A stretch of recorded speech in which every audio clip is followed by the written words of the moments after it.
Buenas tardes a todos. El agradecido soy yo por esta invitación. Y hemos escuchado los expositores, muchos de los cuales tuvieron una relación estrechísima y diaria con el doctor Gordillo. Yo no tuve ese trato tan frecuente con él y solo logré tener conversaciones por su vocación de recorrer el país y fundamentalmente la ciudad de La Plata, con quien él mantenía vínculos de distinta naturaleza, afectivos y también vinculados a su actividad académica. Él fue decano de la Facultad de Ciencias Jurídicas y Sociales de La Plata. Pero si bien no tuve ese trato, fui y soy su lector y dejaría para el final alguna consideración de carácter más personal. Para cumplir con los objetivos y el tiempo asignado, y si se quiere hacer un modesto honor a la vocación del profesor Gordillo, he escogido un tema, el de las medidas cautelares. Era clara su inclinación por desarrollar los mecanismos de protección frente a la actividad administrativa, pero me he permitido desarrollar en una brevísima exposición aspectos vinculados al derecho internacional, es decir, lo que muchos colegas en la exposición anterior mencionaron, la internacionalización que él predicaba en sus obras. Y voy a trazar un pantallazo respecto de decisiones cautelares de tribunales internacionales con la intención de vincularlas al sistema que rige en el ámbito federal. Como todos los que estamos aquí conocemos, en el año 2013 se sanciona una ley que regla íntegramente las medidas cautelares. En ese momento hubo adalides de ese sistema y detractores. No sé en cuánto hoy esa posición es mantenida y quizás lo que desarrollaron los tribunales en esta década colocó a la ley en un punto de aparente equilibrio. Algunos aspectos fueron censurados y otros claramente validados, por lo cual podría decirse que hubo aspectos que parecieron inicialmente inconstitucionales, pero que los tribunales le dieron una interpretación constitucional y otros que no pudieron sustentarse. Es conocido también que la ley establece 3 o 4 requisitos, según quiera verse, y que es la verosimilitud del derecho, el peligro en la demora, la valoración del interés público, y un último requisito que en realidad es para su efectivización, que es el otorgamiento de la contracautela. Yo me voy a referir, desde la perspectiva de algunos tribunales internacionales, a un aspecto muy transitado por la jurisprudencia de los tribunales federales y que es la existencia del peligro en la demora. Todos conocemos los precedentes que existen sobre el punto y he creído encontrar algún grado de reflexión o de auxilio en lo que han dicho tribunales internacionales sobre esa misma situación. Me voy a referir en primer lugar a la Corte Internacional de Justicia.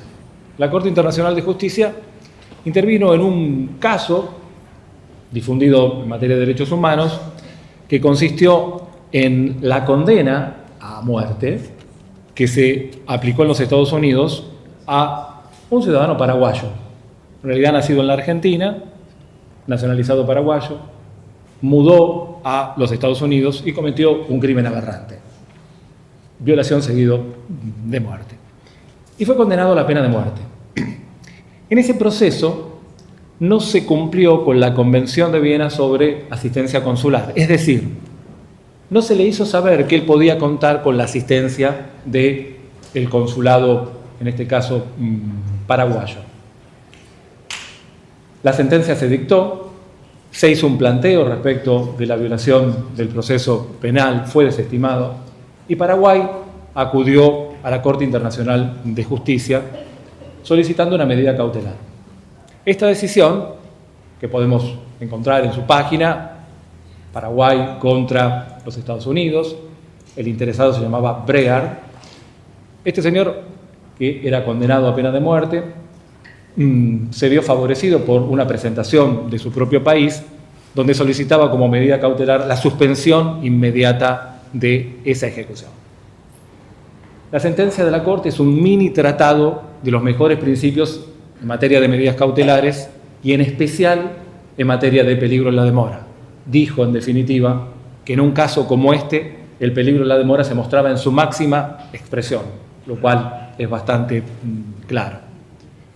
Esta medida cautelar fue notificada al gobierno de los Estados Unidos, que a veces no cumple con las decisiones de los tribunales internacionales, y ese mismo día, a la tarde, en el estado de Virginia se aplicó la pena de muerte a este ciudadano.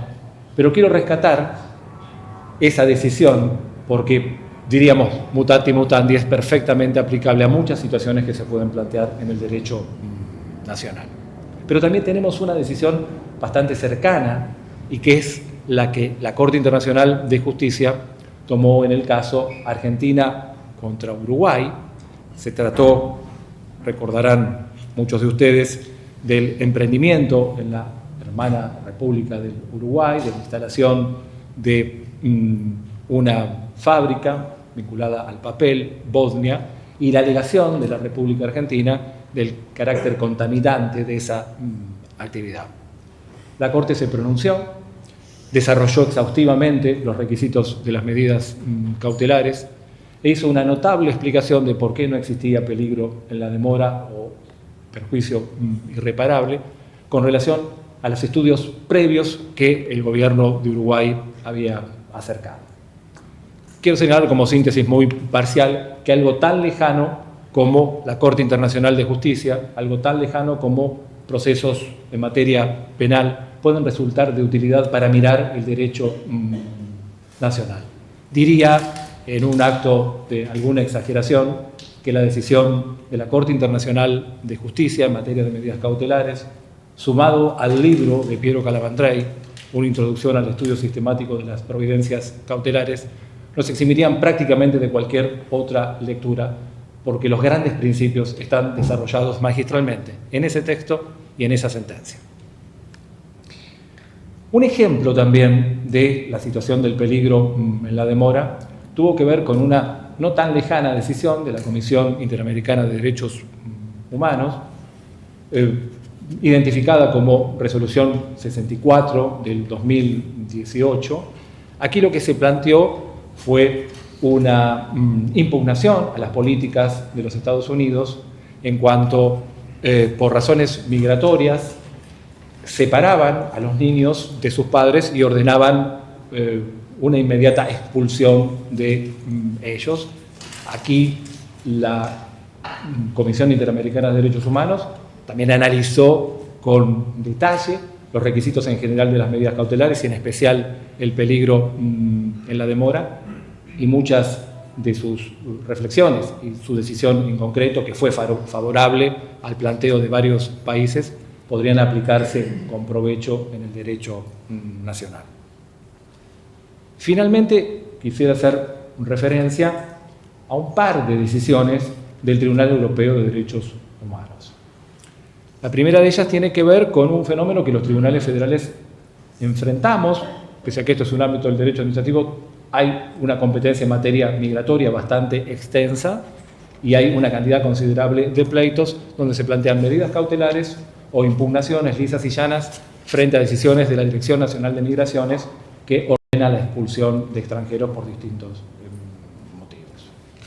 Pues bien, aquí están las cuestiones vinculadas a las sentencias condenatorias que pueden tener, la superación de cierto mínimo en las penas u otros motivos. Sí quiero decir que es un terreno muy propicio, y así el Tribunal Europeo de Derechos Humanos lo señala, para sostener que en esos supuestos es altamente probable que nos enfrentemos a supuestos de un perjuicio de imposible o de muy difícil reparación ulterior, sobre todo cuando se trata de niños y la desmembración de largos años que sus padres habitaron en el suelo, en este caso argentino. Es decir, que esos precedentes lejanos del Tribunal Europeo también tendrían un campo propicio de aplicación a nuestras realidades. Y por último quiero hacer referencia también a un caso de ese tribunal que también me parece que plantea en su máxima expresión las cuestiones vinculadas al peligro en la demora y en concreto a lo que consideramos perjuicio irreparable, y tuvo que ver con un asunto que una mujer llevó ante este tribunal, pero que antes tramitó ante los tribunales ingleses. Esta señora mantenía una relación con un hombre, se le detecta una enfermedad en su útero, que era inevitable la decisión médica de extirparlo, y con carácter previo llega a un acuerdo con su pareja para congelar embriones. Esta mujer sale de la operación, tal como había sido planeada, pero las circunstancias de la vida le seguían jugando malas pasadas. Rompe con su pareja. No obstante, se dirige al banco que los tenía alojados y el banco le señala que era necesario el consentimiento de su pareja. La pareja le dice que va a ir naturalmente a ese banco, pero va a ir para oponerse y para negar que su voluntad era no ser padre.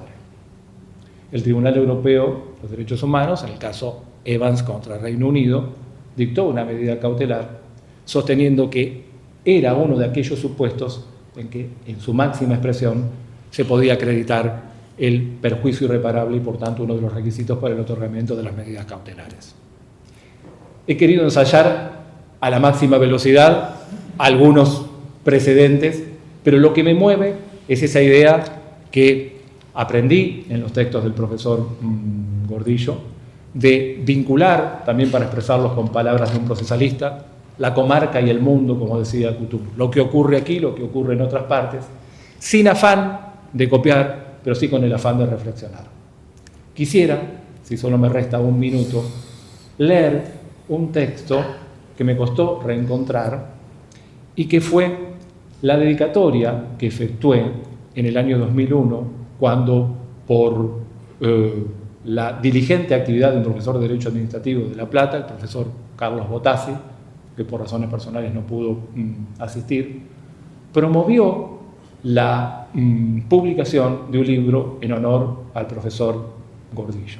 Ese libro apareció publicado en el 2003 y la dedicatoria es del 2001.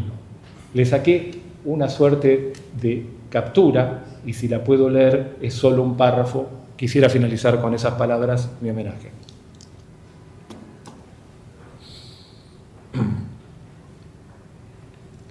Estas jornadas constituyen para mí una singular oportunidad de la vida académica. Conocí la obra del profesor Agustín Gordillo en el año 1983 por sugerencia de un estudiante que desde el inicio me advirtió que algunas de las posiciones que desarrollaba no coincidían con las generalmente aceptadas. Veníamos de estudiar Derecho Constitucional bajo un programa que dedicaba varias bolillas al poder de policía y ahora un autor postulaba la eliminación de esa categoría conceptual. Conocí la obra del profesor Gordillo cuando ninguna de las principales editorias de la Casa de Lavalle la vendían, ofrecían otras a cambio o remitían a una editora de textos de contabilidad. Conocí la obra del profesor Gordillo cuando sus artículos escaseaban en las más difundidas revistas del país y cuando no era posible encontrarlo en los congresos. Cuando finalmente adquirí sus textos y los leí, comprobé no solo que se podía pensar distinto, sino también escribir distinto. La experiencia de su lectura fue determinante y supe entonces que en el derecho administrativo encontraba mi vocación. Leí su obra con inusual entusiasmo por mi condición de estudiante y me apasionó con muchos de sus desarrollos. El de las cuestiones políticas no justiciables era uno de ellos y sus argumentos me parecían incontestables, aunque hoy, debo confesar, me he vuelto prematuramente conservador sobre el tópico. Este homenaje, más que a la obra del profesor Agustín Gordillo, sobre cuyos méritos deben alzarse voces más autorizadas que la mía, es simple y respetuosamente mi tributo a lo que una obra puede hacer con un lector. Muchas gracias.